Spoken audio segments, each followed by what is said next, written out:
Okay, let's dive into this because I think we've all been there. You know that feeling, that constant nagging urge to keep every single part of your life perfectly under control. I mean, really think about it.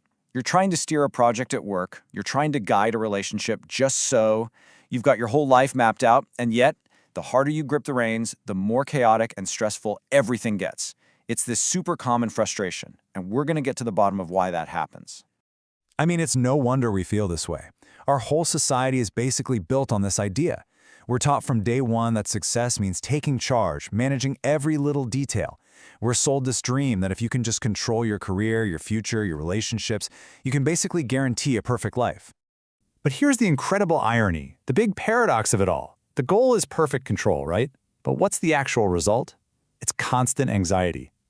The endless worry, the total burnout from trying to juggle everything, that sharp frustration when things, of course, don't go exactly to plan. That anxiety isn't a bug in the system. It's a feature. It's a direct result of trying so hard to control everything in the first place. So why? What is the fundamental flaw in our thinking? Why does trying harder so often make things worse, not better? Well, the answer comes from this really powerful, ancient idea that completely flips the script on how we view the world. Just let that one land for a second. The world is a sacred vessel. It cannot be controlled. That's not just some pretty poetry. It's a diagnosis. It's explaining a basic truth about how complex things work, and that includes our own lives. Now, what's really interesting about this slide is this concept of a sacred vessel. It gets right to the heart of it. Think of it like trying to hold water in your hand.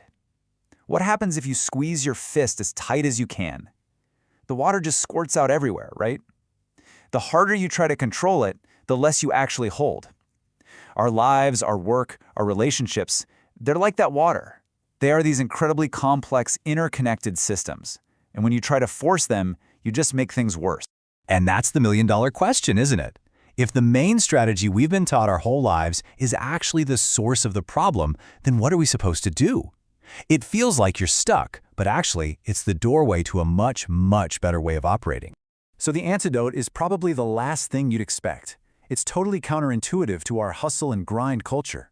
It's not about a new, better way to control things. It's about finding the strength to just step back. Now, let's be super clear.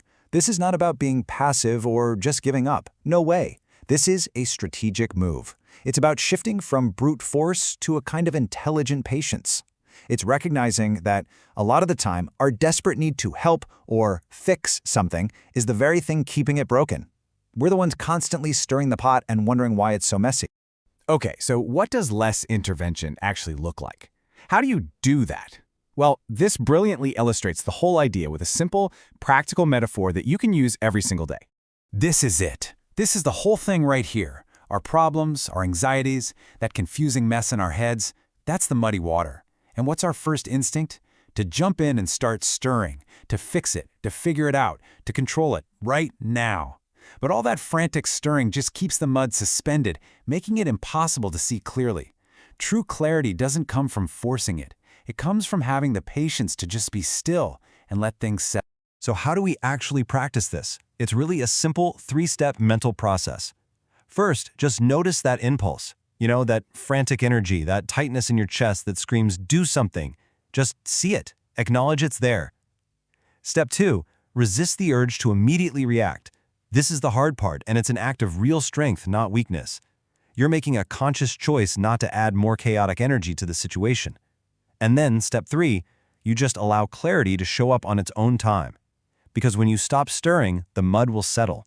The right answer, the next step, that creative solution you were blind to before, it will just appear. And that, right there, is the crucial point of all this. We exhaust ourselves trying to be the puppet master of our own lives, convinced that if we just pull every string perfectly, we'll get the result we want. But real peace, and ironically, way better results, comes when we have the wisdom and the courage to gracefully let the strings go. So as we wrap up, I just want to leave you with this one question to think about. What's that one thing in your life right now that you are trying so hard to control? That situation causing all that friction? What do you think would happen if you just stopped stirring the water for a little while and let the mud settle all on its own?